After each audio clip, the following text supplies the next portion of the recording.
Hi, good morning, everybody. Welcome to the Coffee Table Talks. There's some people working on my stuff next door, like post-Hurricane Ida stuff, and it freaked my dogs out. They were immediately barking, like just the only time you can ask Will and Satch, like there was no noise from them. They were comatose on the couch, and then I swear I hit that. I finally found the little countdown button that I somehow collapsed my video clips to the side and started panicking a little, and suddenly it was a chorus of doggy angels in the background. It was She was pretty suddenly insane. doing the typey thingy. I was like, oh no, this is gonna be awesome. Everybody's gonna be met very quickly with the chorus of dogs at Rachel's house. So hi, if this is your first time coming to hang out with us, my name is Rachel Arnold. I'm the Human API with SecureNation. With me as always, and I don't know if it's reluctant or not, but he just keeps coming and I love it. Will McCullen, the program director for the IT Center of Excellence at PIMA Community College. And today we are having coffee with Jake Satcher, cybersecurity consultant and other things, all the cybersecurities. Probably going to be talking a lot about now that you've broken into cybersecurity. What now? Kind of what sort of resources and things you should be doing? Maybe probably how to pay it forward, right? A little bit. Probably touch on some kindness that needs to happen more often in our industry. And as well as some imposter syndrome, because Jake was like, "Why do you even want me here?" It's a question I ask a lot of people. I mean, of course we want you here. Why wouldn't we? If anybody hadn't noticed, one, it's National Coffee Day. Okay, first of all, holla. I love that. And Satch, did you bring your coffee cup? Okay. Oh, good. Yes, I did. I was going to bring my ILF cup, but to further any progress that I could possibly have happening with my pals over at the ILF on us getting some 16-ounce cups, that would be. So today, we have a Mandalorian. All right. There we go. Nice. All of my ILF drink receptacles are pretty much exclusively used for alcohol, so I didn't think that would be appropriate before lunch on a Friday. I mean, I'm not going to harp on anybody for their personal life choices, but I mean, do you need a hug? Like, I'm good. Okay, just checking. It's all right. Sometimes there's a little nip of something. I mean, if there's like, I got 3 little kids. They're running around like some days. Even Josh is like, "That's it, mommy's changing her name," and they're like, "What's the new name? We're not telling you." Oh, serious stuff. Hey, Vicky. Hey, Bert. Let's see. We got Mandy in here. Awesome. Can I have a hug? Mandy, you can always have a hug. Always. So there's a lot of content and folks and things that'll help you, I don't know, make your profile shiny, help you build resumes, get into the industry, right? All kinds of, especially the recruiters that are out there. They're like, "Yes, come here." It's some kind of weird human trafficking recruiting. I'm just saying. They're selling people, right? Like that's. Am I the only one? Can confirm as someone who was recently sold to a large company. Does it feel like you were human trafficked? Oh, absolutely, and without question. But it's for an adequate salary, so it makes it okay. He's like, indentured servitude is the life for me as long as it pays well. Yeah, I mean it's I guess it's legal prostitution in some forms. Just kidding. Hey, it is legal some places. Yeah, true story. And we're talking about recruiting, not hooking. That's different. This is the only podcast where you will sit on a Friday morning in a professional, semi-professional setting and hear people compare recruiting to hooking. Anywho, let's get back. We're way off track. This is bad. This has gone way downhill very quickly. No, I'm just kidding. So Jake, tell everybody a little bit about yourself. Okay. I'm Jake. It says like right down there. Hi, Jake. Uh, 43, married, 2 kids, resident of South Carolina. Spent about 10 years working for Quick Trip Corporation, or QT, for those familiar with the fabulous gas station chain. Moved into IT about 6 years ago. Started out as a data center tech with IBM, and transition from there. I've spent about the past 5 years in IT security, doing everything from IT audits and penetration testing, SOC analyst, engineer, AppSec. So I have mastered nothing, but I have done a lot of everything. So it's been a fun ride. I mean, that's kind of what we need, though, right? Like to be able to Heck be yeah. successful in infosec, because, and really, I'm saying that because Josh and I were talking about this yesterday. Why it is that so many folks coming into the industry are like, I want to be a penetration tester, and you were saying it earlier before we hit the go live button, and if you want to come in here and be a penetration tester, I mean, okay, I guess, but blue team's where it's at, guys. And Will and I were chatting about that. That's absolutely true, because and don't get me wrong, penetration testers are absolutely necessary, and I know personally some amazing pen testers. I can give you names and Twitter handles, and the best ones. Number one, the best penetration testers are not only the ones that are great at their job, but they're also great at helping others learn the skill. But all of the great penetration testers I know didn't start out as penetration testers, right? They all have a foundation in IT or IT security, and that's, yep, Vicky, purple team. I totally agree. You have to know how something's built before you can break it. And Will made the point that you have to know how to attack something before you can truly know how to defend it. So having a sample of both of those skill sets really helps elevate your career. Yeah, well, when you think about it, right? When you hire a pen tester, which is glorious, wonderful, what are you buying? You're buying the report, right? You're buying everything that you need to fix. Well, then who does it go to from there? That's the people that are working in the trenches.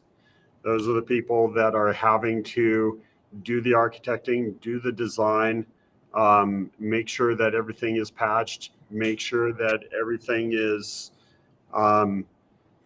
following policy, all of that, right? It doesn't just happen. So yeah, a pen tester can come along and say, oh, there's the problem, but you got to fix it. So where do you think the jobs are? Yep, That's absolutely. true. It's very true. Well, we were talking about how widely available it seemed there was for like free training and coursework and stuff like that for that angle, right? For red teaming style perspective, and how gate kept blue teaming type free training and things were. And there are resources. They're just spread to the, all the corners of the world, and they're not as widely, like, I don't know. I guess they're not as widely known about because that's like the less sexy thing, right? Mm-hmm. To be the defender, but I don't know. I think on that too, right? It's easier to provide those sources for red team, right? Because it's all a tech. You do everything. You can do everything red team related. There are plenty of free and open targets out there that'll allow you to attack. Yeah. Like hack this site if you're learning web app hacking.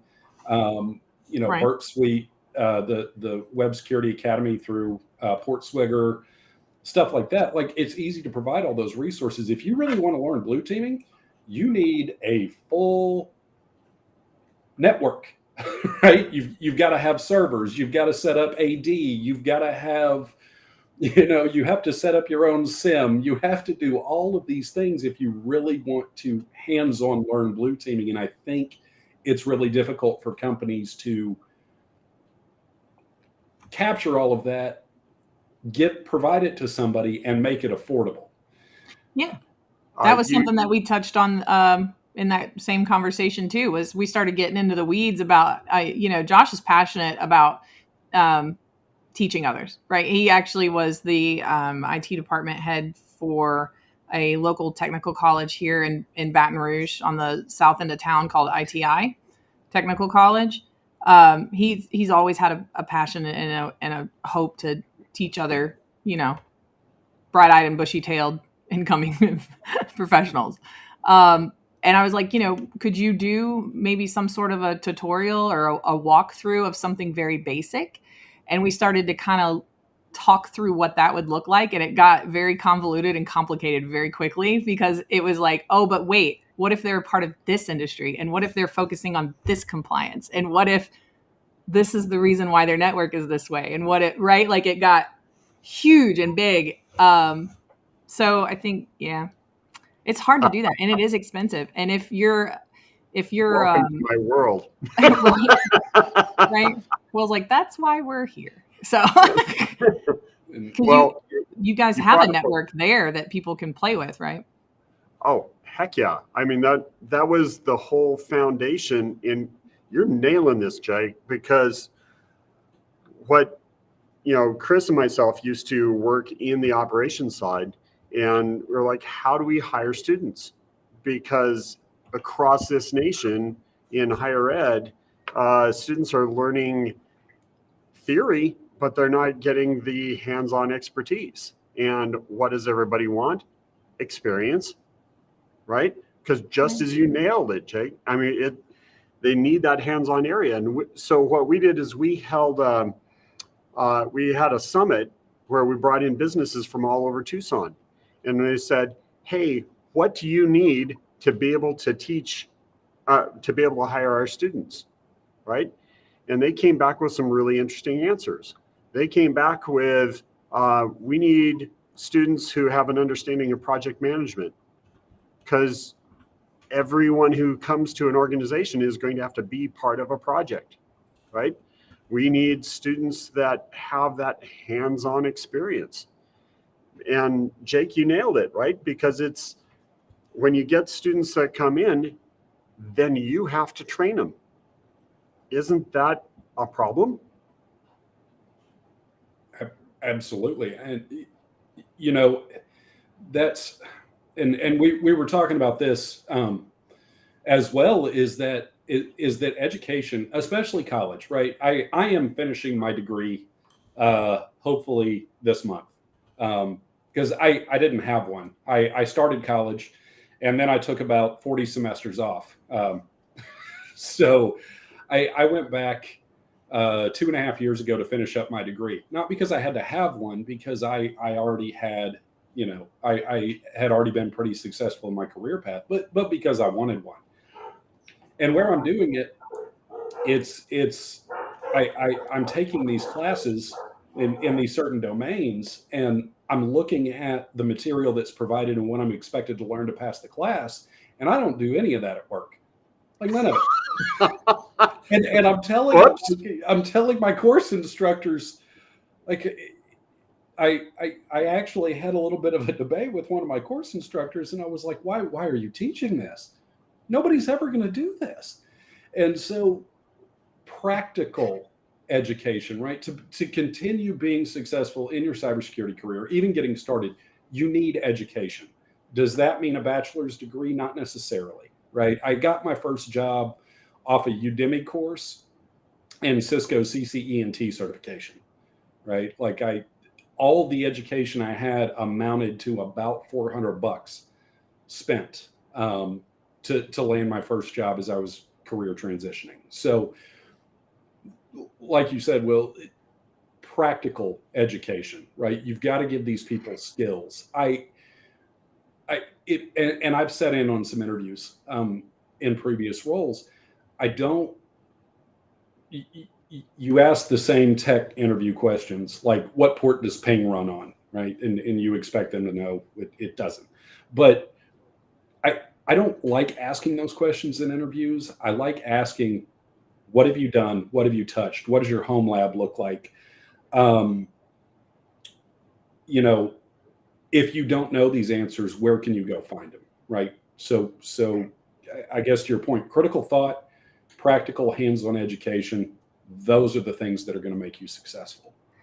Well, I noticed in here, Chris Roberts is on board. Hey, Chris. He brought up in a LinkedIn article and nailed it that if beyond certifications, now that you have tools today that you didn't have before, you can load a VM environment and build a whole blooming data center, right? And what a more valuable thing to have than that. And you hit with having a home lab. What is your home lab? One of the questions that I used to ask when we would be hiring like security engineers, not just what port, but what are ports for, right? And I was blown away at how few could answer that question, because it's critical to any kind of stateful conversation, right? So if you don't know what ephemeral ports are for, who cares about the other ports? So let's talk about so once you do have those things under your belt and you've got that, you feel like you've won some sort of golden ticket to Willy Wonka's chocolate factory and you've landed that first, data center job, right? Or whatever it is, however you got your little toe in the door, right? Everything you've done up to this point has led up to this moment, right? Has anybody else experienced that when you're like, this is my goal? And it becomes so all encompassing that once you achieve it, you're like, whoa, and now?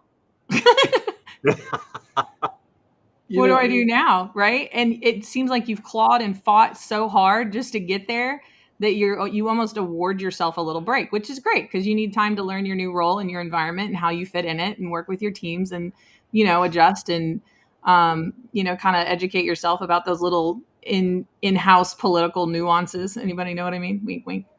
Right. How to play nice, kind of stuff. And you're like, there's going to come a day where, you feel like you kind of just outgrown it, right? Like you're ready, or, you see that there's a team adjacent to you that's doing something a little different that you're like, ooh, shiny, right? And you're like, how do I get over there? Right? Not saying the grass is greener or anything. I'm just saying, widening your horizons kind of thinking. And just building out who you are as a professional and learning more because when you're incoming, you don't realize all the different ways that you can lend a hand to your industry or organization as a cybersecurity professional until you're actually kind of in there and looking around. And you're like, wow, our security awareness training sucks. I want to help do that, or something, whatever it is. So what are some best ways that Jake because you've moved from one to another, right? Oh yeah. What are some ways that you feel really helped you out that you think could help other people out too? Like if you were to write this out in some sort of a write-up.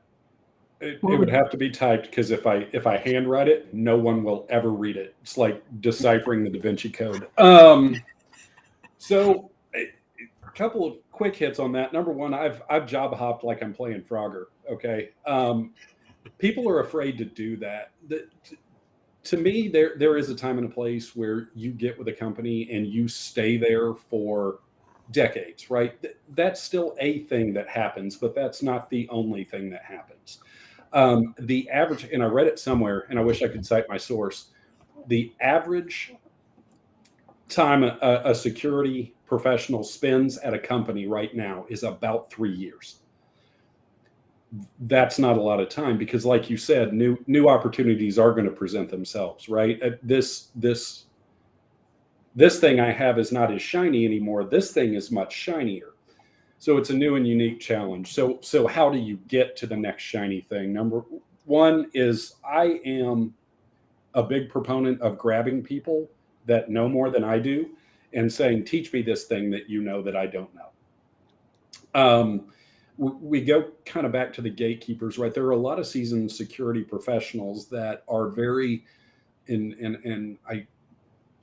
arrogant and mean and gatekeepery. And if you have a question, their response is, oh, you don't know that? Well, I know A, B, C, D, E, F, and G about it. Great. You've also been doing this for 25 years. I'm brand new. Help me out. Right. So find somebody, make them teach you stuff. It's this weird resentment almost Yes. that professionals that have been in it for a long time feel towards the incoming professionals, that they're like, I don't know, it's some kind of like badge of honor that they clawed and scraped and fought and did all these things. And I'm like, you know what? We needed you to do that so that you could pave the way. And look, you have paved the way. So stop putting up gates and fences and things. Like, why did you do all of that work? Why did you do that? Did you do it just for yourself? I mean, okay, I guess if you did, like, but why make somebody else claw and fight and struggle that hard to be able to build out the, like, usually they're on the same team. I'm like, why aren't you wanting to train and help and coach? And like, I don't know. I mean, that's my goal in life as a parent, is to try to I mean, my childhood wasn't that bad, but pretty good, but I want my children to have something better or different. You know what I mean? Yeah. So if you've got incoming infosec professionals and you look at them like they're your kids, and it doesn't matter what the age they are, it doesn't, right? They're new is new, doesn't matter. But, and you're like, you know what? I want something better for you. I want it to be better. And I want you to achieve more than what I did. Like, why isn't that the standard mentality across the board? I have no idea. But it is. It's this weird, like, self-loathing of incoming industry professionals, where they're like, that was too easy for you. I'm not going to help you, right? Like, it happened to Josh. Josh went to his first one of his first IT conferences or cybersecurity conferences, and they had some sort of a CTF or hacking challenge, one or the other. And of course, it was his first attempt at one, and it was several years ago. And the team that won, he approached them after the event was over, and he was like, I would love to know how you got past this roadblock, right? This one thing. And kid you not, the guy was like, no worries, I'll write it down for you, handed him a piece of paper, and then walked away. And Josh opened up the piece of paper and it said google.com. Wow. I was like, wow, there are a lot of words for you, and friendly is not it. You know, and if I have a junior person to me at work that asks me a question, I am always willing to help if I can. One of the questions I may ask is, what have you tried? Right. And I will ask that for two reasons. I will ask that question for two reasons. Number one, I want to know if this person is at least trying to gain information on their own or educate themselves on a particular topic. Two, I don't want to waste their time or mine explaining something to them they may already know. So, you know, I will ask that question. And also, if I have a junior person and I know they're not familiar with a topic or a subject or part of a project that we're working on, I will grab them and go, hey, since you don't know this yet, come with me. You're going to work on this with me, or I'm going to show you this in case you ever have to do it. Right. So I sort of, I guess, force educate junior people whenever I get the chance, because, and Mandy, you know, Mandy commented, why, I saw it somewhere. Why do people not want to work together as a team? Or how do people not want to succeed as a team? I don't, that's a great question. I don't understand, because I'm not built that way. Security right now is just an absolute dumpster fire. I mean, you're getting these new super critical vulnerabilities every day, and new attacks are happening every day. 0 days every day. We all have to link arms and, you know, stand and fight together. We cannot be alienating smart people when we need more bodies to do the job. Right. Well, and there's quite a bit of back and forth happening here in the chat. I don't know if you guys notice. I'm trying to keep up. It's not working. Okay. So everybody discuss amongst themselves, play nice in the sandbox. But there, there was a sentiment I saw somebody went flying by just a second ago that was, they feel like they're dismissed by incoming professionals whenever they try to give advice, which is also, that's not okay, guys. Like they've been there for a hot minute. You need to sit down and shut up and listen here, Sonny. Like something like just stop. No, they have wisdom to share. But on the other side of that too, there may be something that an incoming professional is aware of or has experienced that's new to you as somebody who's been there for a hot second, right? So it's the ability to walk into conversations like that with an open mind and kindness and, 2 ears, 1 mouth, right? There's a reason. Yeah. When you walk in to the Arizona Cyber Warfare Range here at East Campus, right? When you walk in the door, you're immediately faced with a great big sign that says, leave your ego at the door. And the reason we put that up there was specifically because of this problem. And I'm going to venture a guess, and you can tell me, Jake, what you think on this. I think some of the biggest problems that we have in there is that you have new people coming on who have done a lot of fresh stuff and are excited. And then you have older people that are challenged by this new and different and maybe haven't been embracing that IT is constantly changing. And that IT is something that it's a treadmill that once you get on, you don't get off because you need to keep that hunger, you need to keep that desire. And so I think it's probably a large part insecurities on both sides. What do you think along those lines? I agree with that. And to sort of tie back in, Rachel, you mentioned, and I believe it was William that said he felt dismissed. He also asked a question earlier in chat. Having done IT, he has a penchant for automation, configuration, stability, repeatability, and asking where that fits into infosec. And so, if he's one of the senior people and he's being dismissed by new people coming in, those new people are missing an opportunity to learn the fundamentals of what the future of security is turning into. And that's automate all the things, right?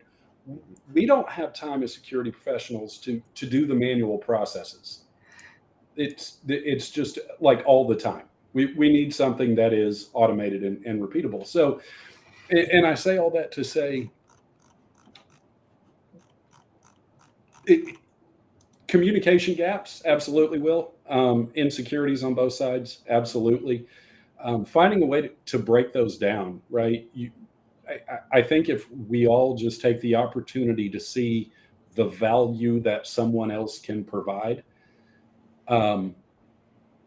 because every piece fills an empty spot in the puzzle, and I think we need to continue striving to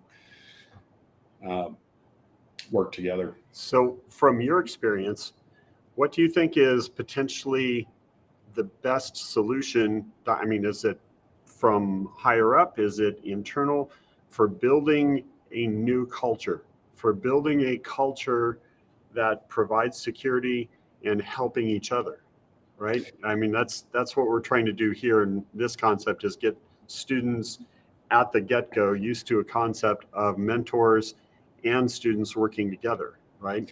What do you think is a good solution for that?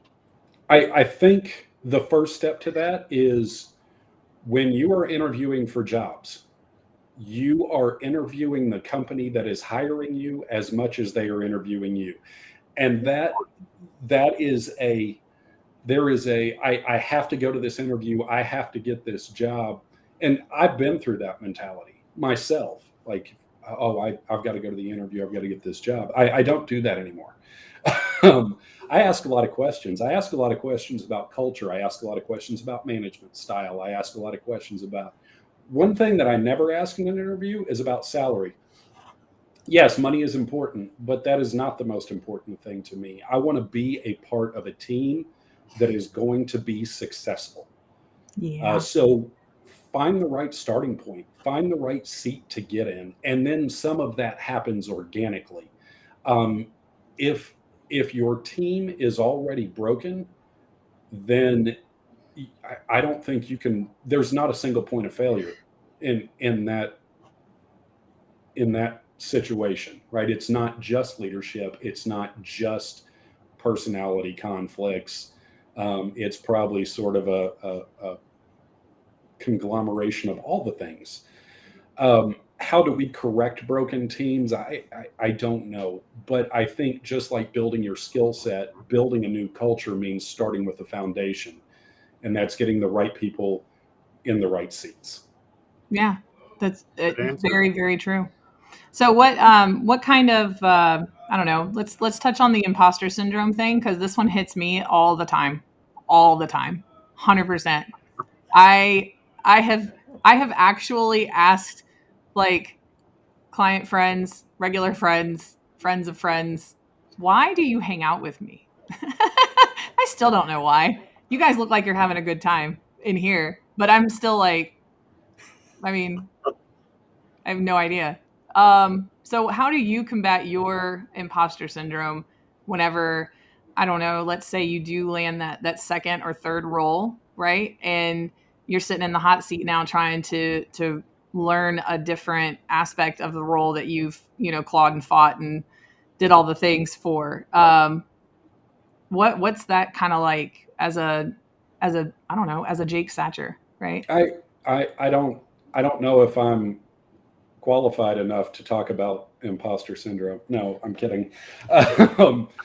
It's tough, and I think one thing about people that they don't understand is imposter syndrome is not unique to any of us, right? Everybody goes through it, especially in the newer years of your career. And Mandy said it's not just a syndrome; she's just an imposter. Can confirm. No, I'm kidding. Oh yeah, I love Mandy. I love you, Mandy. You have to realize that you're there for a reason, right? So the people that hired you into this job, they see something in you that clearly, if you are suffering from imposter syndrome, you don't see yourself. And it's not about knowing all the answers, but it's about knowing how to arrive at the right answer, right? Yeah, So that's 100% true. That's exactly, yep. How to find it, how to research, how to tap into your network and your connections and collaborate and arrive at what you all have decided is the best scientific answer, right? yes, Based on collective wisdom and knowledge and experience. So I 100% agree with that sentiment, Jake.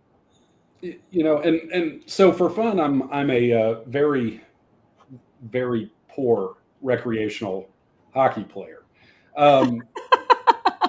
So and you hear people all the time, right? So this will kind of throw this with a sports metaphor, and I do it.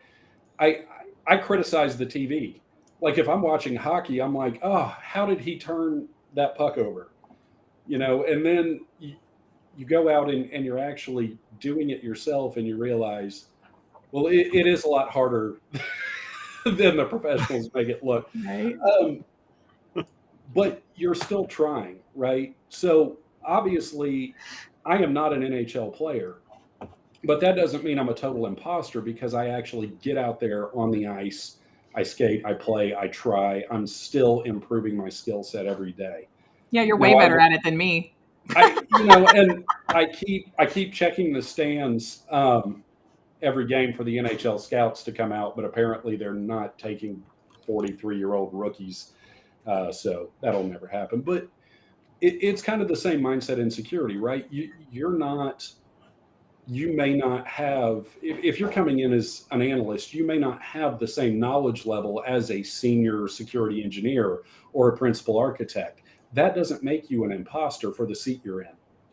That just means that you have more knowledge to gain, more experience to get to continue to level up in your career. Yeah, and one thing that we tell students all the time, right? It was Eleanor Roosevelt, right? No one can make you feel inferior without your consent. And you need to be aware of, especially like we were talking about earlier, that if you find yourself in a situation in a toxic environment, don't take that as an indicator of yourself.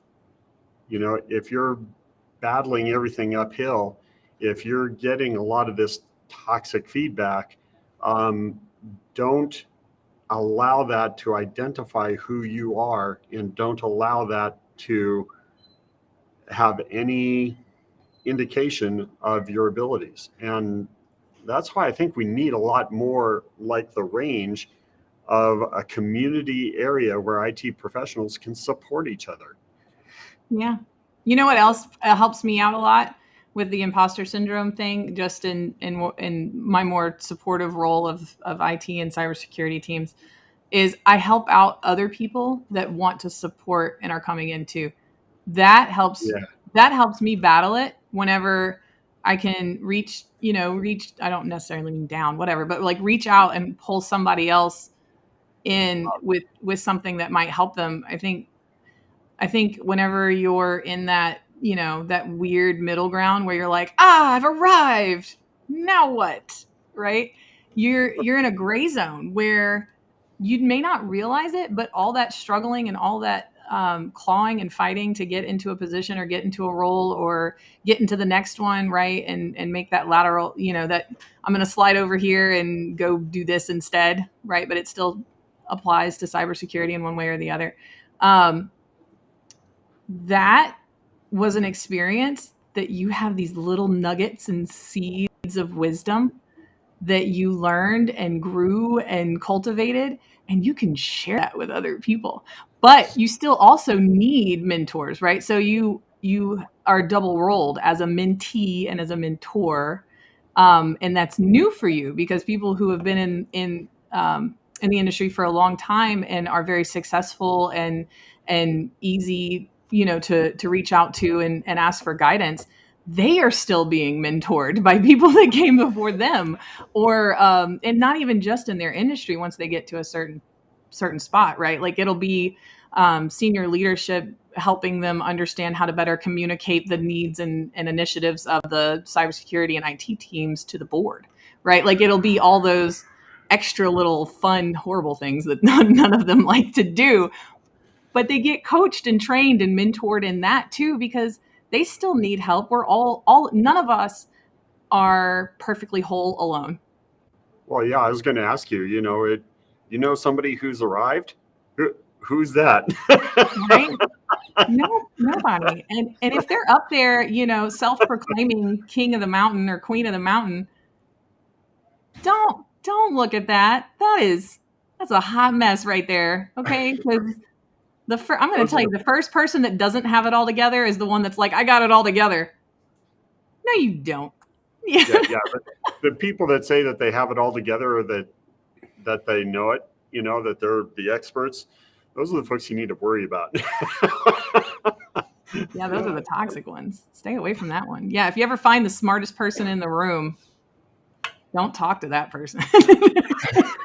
That was a bad idea. It kind of piggybacking on that too, though, I think people in leadership can help us out, right? If you're in a position to hire, because I think imposter syndrome 9 times out of 10 starts with a job posting. If you're a CISO and you are listening to this, or you are a hiring manager and you are listening to this, please, I beg you, Stop asking tier 1 SOC analysts for 10 years of experience and a CISSP. Yeah, that's They're not going to have it. No. Yes. No, and for those that are making the job postings, the reason why, okay, is for tier 1. Here's a little communication bridge for you. The CISSP, don't you like have to have 3 to 5 years in the industry and be sponsored to even take the exam? Is that still a thing? That's still a thing, right? Don't you have to have somebody like recommend that you Yes. take it? Yeah, you for have to have a sponsor, and you have to have 5 years of experience in security or 3 Right. years in a bachelor's degree. Right. If you're posting entry-level jobs in infosec, take the CISSP out of it. Okay. Yes. Get that out of there. And certifications are great, and people work really hard to earn them, and they are proud of them. And I get that. I don't personally, and this is just a Jake thing, and I'm not speaking for anybody else. Personally, I don't care if you have certifications. I don't at all. I care that you can think critically and go find the right answer, or at least go find the person that has the right answer. Shane said, if you're the smartest person in the room, you're in the wrong room. Shane, I've never been in the wrong room, my friend. Can somebody just screenshot this real quick for me? Just anybody want to capture that? I am. Look, Will, Satch, smile. You're going to be framed on my wall.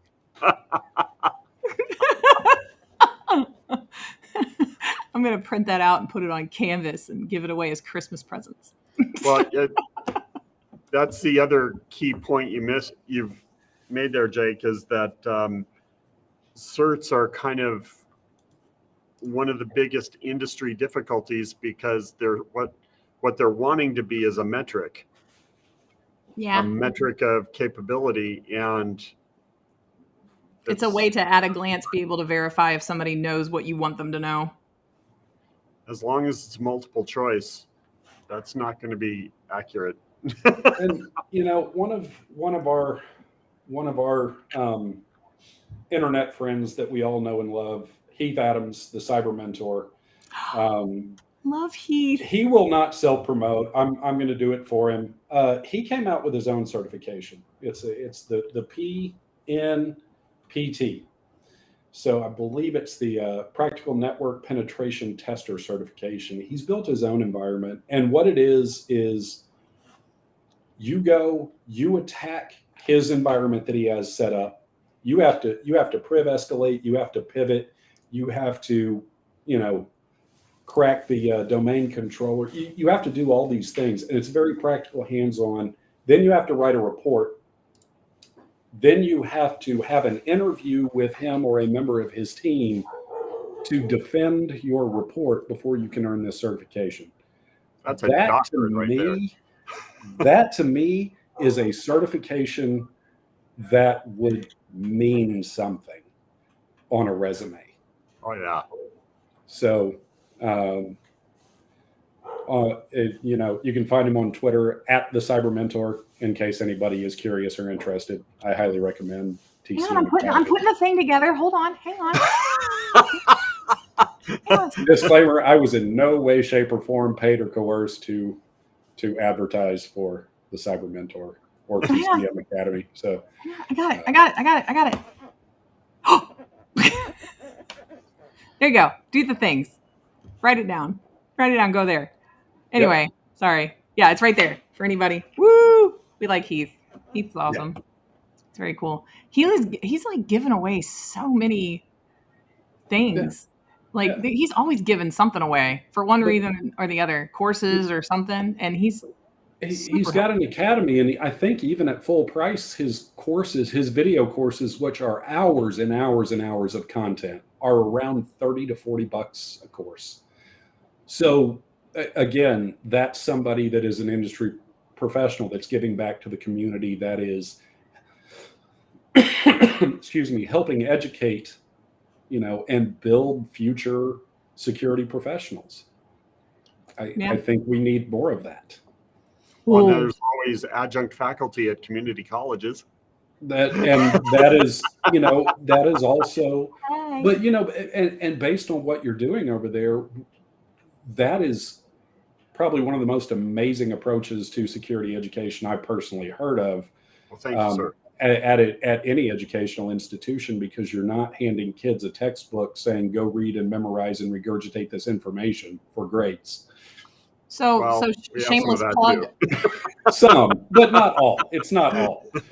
Right. Shameless plug of another friend I think I saw in the chat somewhere. Chris Wallace, where are you at? Say hi. Say hi to everybody.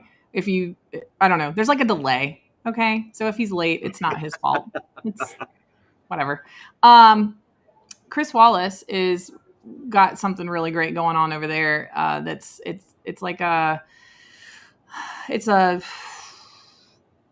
student-led incoming professional intern run SOC that is available to small and medium businesses. And he'll correct me if I'm wrong, hopefully, I think in North Carolina, the Carolina Cyber Center, cyber something. There you are, Chris. Right there he is. Just like right there.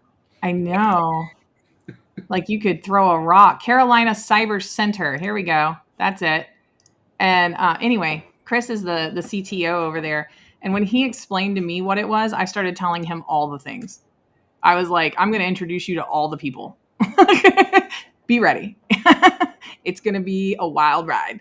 But that's what they've got is they're offering like these internships for incoming professionals. And then also on the back end of that, because it is kind of a student intern run SOC, they're able to offer that service to small and medium businesses within North Carolina. Yeah, North Carolina. Okay, great. Now I'm accurately speaking. By the way, we do no prep for this show, just so everybody knows. It's on the fly, guys. Okay. Anyway, they're able to offer that to small and medium businesses in North Carolina at a super reduced rate. Okay. I'm just saying, these are people that are trying to do the things, right? Like between Will, Chris Wallace, there's several others, and then all the other programs out there that are geared towards, middle school and high school type audiences. There's no reason if you're being salty and being mean to the babies that are coming in here, I'm gonna come smack you upside your head. Stop it. You need to go do something. The whole thing is scripted. You can't convince me otherwise. Yeah. Because I actually wrote out 20,000 times, Mandy, on a script. Because I do a lot of Anywho. Oh, thank you. Hey, Rachel, you guys go follow the Thank cyber. you for being on our side. Oh, you're welcome. I'm not going to smack you. I wouldn't want to be smacked up beside the head from Rachel. That would not be good. I do know where you live. If I didn't know where you live, I could also find out very quickly. That's you're my coming here, so I am. It's going to be super fun. Oh, have a great time. It's going to be fun. It is. It's going to be awesome. I'm getting pretty stoked. Like, I get more and more excited. You want to talk about imposter syndrome? Okay. Why on earth? All right. So this happened. We were like, hey, it's going to be like a year that we've been doing this live stream. And I've never met Will in person. I should probably do that. Wouldn't that be a cool thing to do for the 1 year? Like anniversary of a live stream? Yes, that should be. These are the conversations that happen inside Rachel's head internally, okay? Sorry. And when is the 1 year anniversary? So of your stream? I'm gonna claim October because it was October last year when Will started becoming a regular fixture. And I'm like, that's good. That'll be good. It'll be the 1 year anniversary of when I kidnapped Will and took him and he was never allowed to escape. That's good, because if you're going to Arizona, I don't recommend July or August. So it's good that it's in October. But I am also the same person that was like, we should do a benefit for ILF in Miami in August. Why not? But no, we're going to Tucson at the end of this month. Ooh, Cybersecurity Awareness Month kicks off today. Get ready. Here it comes. Also known as Criminal Christmas, because they just get to like take a break for a little while, I guess. I don't know. So anywho, we're going to be doing that live from the IT Center of Excellence, where Will is at PIMA Community College in Tucson, Arizona, Yes. October 29th with, here's the Imposter Syndrome bit. Why? But Chris Roberts, Alyssa Valentina Knight, Brett Scott, and Ryan Cloutier. So strange. My life is so weird. I wake up some days and I'm like, I'm not sure how I got here. Oh, I am so stoked for this event. The students are stoked for this event. It's going to be a student run deal. So they're the ones who are going to be asking the questions heavily. And it's going to be live too, so you guys can still see it. We're going to figure out how to stream it, right? It's going to be It's going to be longer than usual, probably like an hour. Usually we're at like an hour. It's probably going to be a 2-hour thing. Oh yeah, easily. You can come and go. So I hope the panelists are getting ready because you never know what you're going to get from students. So, but it's going to be fun. It's going to be good. It'll be very different. I'm down in their Discord channel. If you guys want to be invited to the PIMA Community College Cybersecurity IT students Discord channel, it's called the PCC Super Users. We had them on, was that a week ago? 2 weeks ago? 3 weeks ago? It was a while. Whatever. It's like 2 episodes back. Anywho, they have a Discord channel. Ping me or Will. We'll get you an invite to it. They're a really cool group of folks. They would be more than happy to see an existing IT professional or two jump in there too, right? Just to kind of, I don't know. So that's kind of the whole point of what we've been talking about, right? Getting those IT professionals where you can connect with the up and coming, where you can help share not only your experience, but all the potholes you've hit, right? Where you can help share what you would like to see the industry become. I mean, it's a golden opportunity. And businesses across this nation really need to figure out how to communicate with community colleges. And we're doing our best here to where those folks can become part of the education process. Yeah.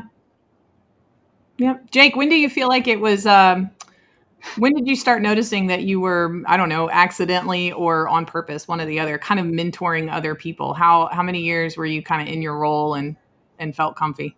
I probably started last week. No. Fair. I'd say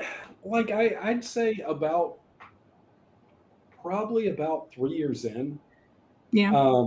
Is when I kind of was able to answer some questions for some junior people, and now it's hey, I'm going to make a list of some things we're going to cover, and I'm going to go over all this stuff with you, and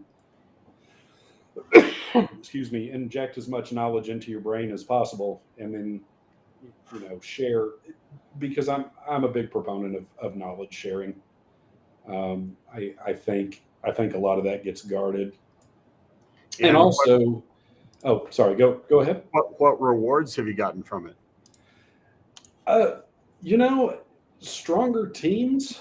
I mean, more teamwork, better cohesion.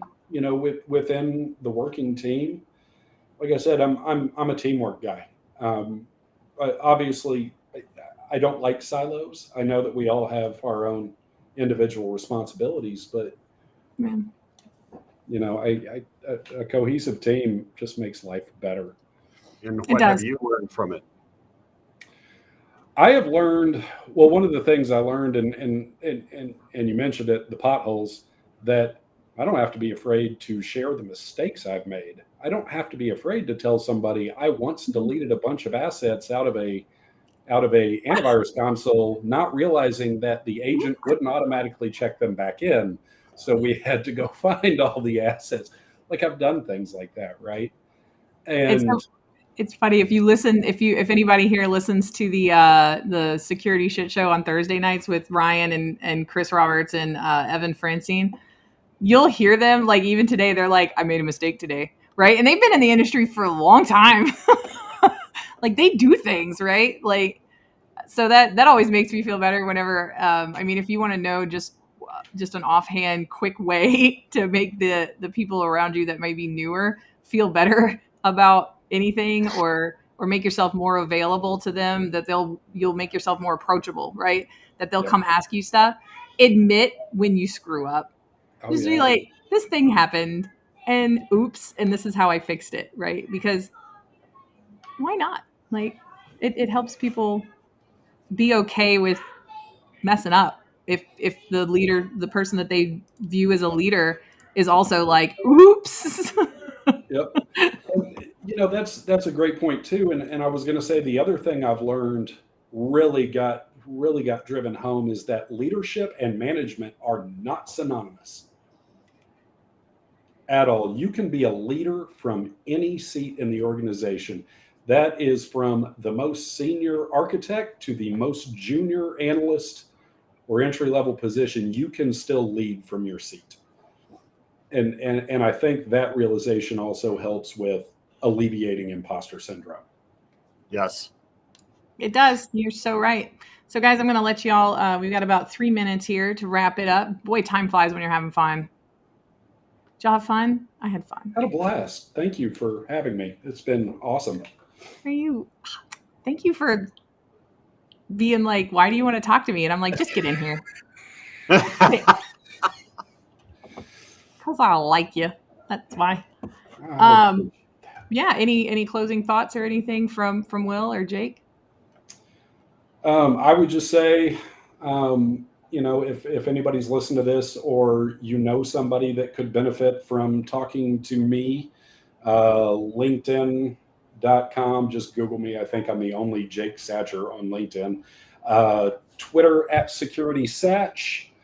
Any other social media platform, I leave my DMs open. I'm always willing to help chat. Anything, anytime. So, if we've never met, spoken, anything, please don't hesitate to reach out if I can help you in some way. Also, I forgot the shameless plug, Innocent Lives Foundation, InnocentLivesFoundation.org. Go donate all your money. Just give them all of your money. We all do. Yes. Greatest charity organization on the planet. Yeah. And I'm honored to be a part of it. So. Yeah, that's fair. I feel the same. Will? Yeah, folks, there's incredible value in being a mentor. The people that you teach you just as much as you teach them. And if we want to make a difference, if we want to shape our organization, our whole industry, then let's start building the culture of helping each other out. It's huge. It is. It's super pivotal. And thank you so much to everybody who participated in the chat today. Yes. As always, we're super excited to see you. Awesome chat. Thanks, guys. Awesome. I like the back and forth, and everybody was very polite. I'm proud of you guys. Way to go. Way to bottle up your feelings and charge forward. Good job. So next week, we're going to be doing the coffee table talks with George Finney, and we're going to be talking about a new book that he's had come out called Well Aware. I'm not sure if you guys were well aware, but George Finney is phenomenal, and amazing cybersecurity industry professional in his own right. He's so just popular. Everybody just tries to have him on his show. I do believe one of Josh's robots have started sweeping my floor. So I'm real sorry if my scheduled robot cleaning is bogging up the audio here. But you guys, man, rock it. You got it. It's Cybersecurity Awareness Month. Go make somebody aware. Go help them be more secure. We love you. We'll see you next week.